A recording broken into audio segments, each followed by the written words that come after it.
जय साथियों, देखिए ईरान अभी बहुत नाजुक दौर से गुजर रहा है।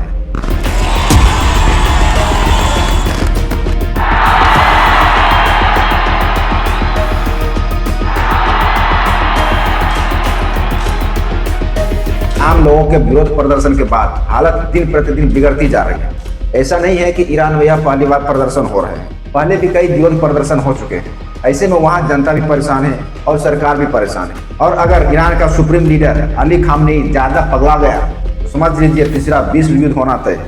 ऐसे में जानते हैं कि ईरान में विरोध प्रदर्शन का इतिहास क्या रहा है, ईरान में लोगों को सरकार के खिलाफ विरोध प्रदर्शन क्यों हो रहा है और यह बढ़ता ही जा रहा है, तथा ईरान पर अमेरिकी सैन्य कार्रवाई की आशंका क्यों बढ़ रही है। हालांकि राष्ट्रपति डोनाल्ड ट्रंप भी लगातार ईरान को समझाने की कोशिश कर रहे हैं और हमला झेलने के लिए तैयार रहने की चेतावनी भी दे रहे हैं। तो क्या अमेरिका ईरान के ऊपर हमला कर सकता है? वहीं इसे देखते हुए भारत समेत कई देशों ने अपने नागरिकों से ईरान छोड़ने को कहा है। आइए आज हम इस वीडियो में डिटेल से समझते हैं। It's impossible to know exactly how many people have been killed due to the limited information that's coming out of Iran. The internet blackout now going on 10 days. An Iranian official has put the figure. देखिए, यह बताने के लिए काफी है कि Iran का विरोध प्रदर्शन किस दिशा की ओर जा रहा है या उस ईरान में हो रहा है जहां के लिए विरोध प्रदर्शन कोई आम बात नहीं है। इस बार का जो प्रोटेस्ट हुआ है वह पिछले प्रोटेस्ट से काफी अलग है। ईरान में आंदोलनों का सिलसिला अयातुल्लाह खुमैनी के नेतृत्व में 1979 में हुई थी। इस्लामिक क्रांति के बाद से ईरान आंदोलन और प्रदर्शनकारों का गवाह रहा है और आर्थिक पाबंदियों से परेशान ईरान की जनता कई बार महंगाई आदि की मार झेल चुका है।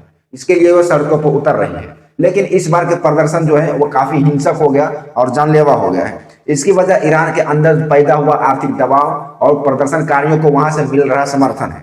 इस वजह से ईरानी सरकार के पास विकल्प बहुत कम है। अगर पिछले रिकॉर्ड को देखें तो ईरान के सामने सीरिया का भी एक उदाहरण है, जहां बशर अल असद की सत्ता को एक संगठित विद्रोह ने नेस्तनाबूद कर दिया था। सीरिया से केवल असद को ही नहीं बल्कि रूस और ईरान को भी भागना पड़ा था। ईरान में आजकल जो हो रहे हैं विरोध प्रदर्शन वो पिछले 28 दिसंबर को शुरू हुआ था। ईरान का जो प्रोटेस्ट होने का जो मेन कारण है वो है वहाँ की महंगाई मतलब इतना बढ़ चुका है वहाँ, और डॉलर के मुकाबले ईरान का जो रुपया है रियाल वो काफी हद तक गिर चुका है। सोचिए वहाँ पर इस तरह से महंगाई बढ़ चुकी है कि अगर आप 1 किलो आलू भी लेते हैं तो आपको 22 से 24 हजार रियल पे करना पड़ेगा 1 केजी आलू के लिए। अगर यहाँ अपने भारत देश में अगर आलू का भाव हो जाए 22,000 रुपये तो कौन लेगा? कोई तो लेगा नहीं, बल्कि सरकार को ही माबेने कर डालेगा। वहाँ पे टमाटर का भाव इतना है 26,000 रियल देने के बाद 1 केजी टमाटर मिलता है। ईरान में रियल ही चलता है, जिसे हमारे भारत देश में रुपया चलता है, वैसे ही ईरान का जो मुद्रा है वो रियल है और $1 में 3.75 रियल बनता है। ठीक है, तो वहाँ जो प्रोटेस्ट करने का जो मेन मुद्दा है वो है महंगाई की वजह से वहाँ की जो आम पब्लिक है वो काफी परेशान हो चुकी है। और ये महंगाई आज 2 या 3 साल से नहीं है, काफी सालों से चलता आ रहा है ईरान में। और इसी महंगाई के लिए वहाँ पे कई बार विरोध प्रदर्शन भी हो चुके हैं। लेकिन इस बार का जो विरोध प्रदर्शन है वो काफी ज्यादा बढ़ गया। इसमें ऐसा बताया जा रहा है कि 28 तारीख को यह प्रोटेस्ट शुरू हुआ। उस दिन तेहरान के मशहूर ग्रैंड बाजार में दुकानदारों ने ईरानी मुद्रा रियाल की डॉलर के मुकाबले आई भारी गिरावट के खिलाफ सड़कों पर उतरे थे और विरोध प्रदर्शन कर रहा था। पहले यह केवल व्यापारियों का प्रदर्शन था, लेकिन बाद में जैसे जैसे यह बढ़ता गया पूरे समाज में फैल गया, सभी लोगों के गाँव घर तक, शहर में, सिटी में, सब जगह पहुंच गया। फिर लोगों ने जाना कि प्रोटेस्ट हो रहा है महंगाई के खिलाफ, तो लोगों ने बढ़ चढ़कर घरों से सड़कों पर आ गए और सरकार के खिलाफ नारे लगाने लगे, विरोध प्रदर्शन करने लगे। तो इस तरह से पूरे ईरान में इसका माहौल छा गया कि महंगाई के खिलाफ हमें सरकार से लड़ना है और इसीलिए प्रोटेस्ट वहां हो रहा है। मान लीजिए हमारे भारत देश में ही दूध का दाम कर दिया जाए 2,000 रुपये लीटर, तो क्या होगा? मारा मारी तो मत फुटबॉल हो ही जाएगा। अगर यहाँ 1 केजी चावल 500 रुपया में मिलने लगे तो क्या होगा? पब्लिक तो रोड पे उतरेगी। ऐसा ही ईरान में हो रहा है। महंगाई के खिलाफ वो लोग गुस्से में और वो सरकार के खिलाफ सड़क पे उतर गए और जहां तहां आगजनी, तोड़ फोड़, मारकाट, पूरा बवाल मचा दिया है। अगर देखा जाए तो ईरान पहले से ही पानी की कमी, बिजली की कटौती, बढ़ती बेरोजगारी और महंगाई से जूझ रहा था। इससे आम ईरानी का जीवन बहुत कठिन हो गया। लेकिन 2018 में लगे अमेरिकी आर्थिक प्रतिबंधों ने हालात को और खराब कर दिया। इसने लाखों ईरानियों की जिंदगी को प्रभावित किया। ब्रिटेन, जर्मनी और फ्रांस ने 2015 के परमाणु समझौते के तहत हटाए गए संयुक्त राष्ट्र की सभी पाबंदियों को सितंबर 2025 में फिर से लागू कर दिया। इससे ईरान में खाद्य महंगाई 70% और ज्यादा हो गई। दिसंबर में ईरानी मुद्रा रियाल डॉलर के मुकाबले ऐतिहासिक निचले स्तर पर पहुंच गई थी और भारत में भी डॉलर का भाव बढ़ गया था और रुपया उसके सामने कमजोर हो गया था। इसी वजह से लोगों का सरकार से भरोसा उठने लगा। उन्हें भरोसा नहीं रहा कि सरकार बिगड़ती अर्थव्यवस्था को सुधार पाएगी। ईरानी राष्ट्रपति मसूद पेजेश्कियान ने विरोध शुरू होने से पहले ही कह दिया कि देश के आर्थिक हालात पर वो कुछ नहीं कर सकते। सोचिए, देश का राष्ट्रपति है और अपने देश के हालात पे कुछ मतलब बोलना नहीं चाह रहा और बोलता कि हमसे कुछ नहीं हो पाएगा, तो क्या होगा? हंगामा तो होना ही है।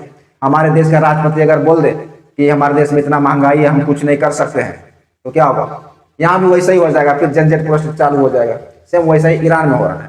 वहाँ का राष्ट्रपति अपने हाथ में लेना ही नहीं चाह रहा है कि महंगाई है, बेरोजगारी है, बस उसको क्या, वो लोग तो सरकारी आदमी है, अपना हवेली में रहता है, खाता पीता है, ऐश करता, बस कुछ नहीं। उनका यह बयान ईरान के हालात बताने के लिए काफी थे।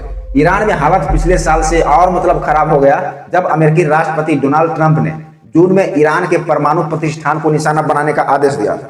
उन्होंने पिछले साल दिसंबर में शुरू हुए विरोध प्रदर्शन के बाद खुले तौर पर प्रदर्शनकारियों की मदद करने और ईरान पर हमला करने की बात दोहराई थी। क्योंकि अब आम लोग उग्र हो गए और प्रदर्शन करने लगे, तो ईरानी सरकार का जो रुख है वह प्रदर्शन शुरू होने के बाद ईरान की सरकार ने लोगों को नाराजगी शांत करने के लिए कुछ आर्थिक सुधारों की घोषणा की। इनमें केंद्रीय बैंक के गवर्नर को बदला गया और जो जरूरी सामान था, जो आयात होता था, उसके ऊपर लगने वाले शुल्क को कम किया गया। इसके बदले सरकार ने हर व्यक्ति को हर महीने करीब $7 मासिक नकद देने का मतलब फैसला भी किया ईरान के लोगों को। लेकिन ईरान के पब्लिक को लगा कि सरकार हमें लॉलीपॉप थमा रही है, इसलिए वो समझ नहीं पाई और प्रोटेस्ट जारी रखा। जैसे जैसे लोगों का विरोध बढ़ा, वैसे वैसे सरकारी सुरक्षा बलों का दमन भी बढ़ गया। सरकार ने 8 जनवरी के बाद कम्युनिकेशन करीब करीब बंद कर दिया, इंटरनेट सेवाएं सब ठप कर दिया और मोबाइल सेवाओं पर पाबंदियां लगा दी और हजारों आम नागरिकों को गिरफ्तार कर लिया गया। इन विरोध प्रदर्शन के दौरान कितने लोगों की तो मौत हो गई है, इसका कोई सरकारी आंकड़ा भी नहीं दे पाया है वहां की सरकार। लेकिन ऐसा कहा जाता है कि अब तक करीब 100 से ज्यादा पुलिसकर्मी वाले मर गए। सोचिए, जो वहां के पुलिसकर्मी है। तो वहीं एक न्यूज एजेंसी रॉयटर्स के मुताबिक ईरान सुरक्षा अधिकारी के हवाले से बताया गया कि मरने वालों की संख्या करीब 2000 प्लस है, यानी कि वहां आम पब्लिक की मौत हो गई है 2000 से ज्यादा। सोचिए मतलब किस तरह के वहां पे मतलब प्रदर्शन हुआ होगा, सोच सकते हैं आप। राजनीतिक विशेषज्ञ का कहना है कि यह पहली बार नहीं हुआ है जब ईरानी सरकार ने सख्त कदम उठाए हैं, लेकिन इस बार का फर्क यह है कि सरकार के पास आगे बढ़ने का कोई साफ रास्ता नहीं दिख रहा है। भले वहां का जो सुप्रीम लीडर है खामनेई, वह इस आंदोलन को दबाने में सफल हो जाए, लेकिन वहां की जो जनता है वह दबने वाली नहीं है।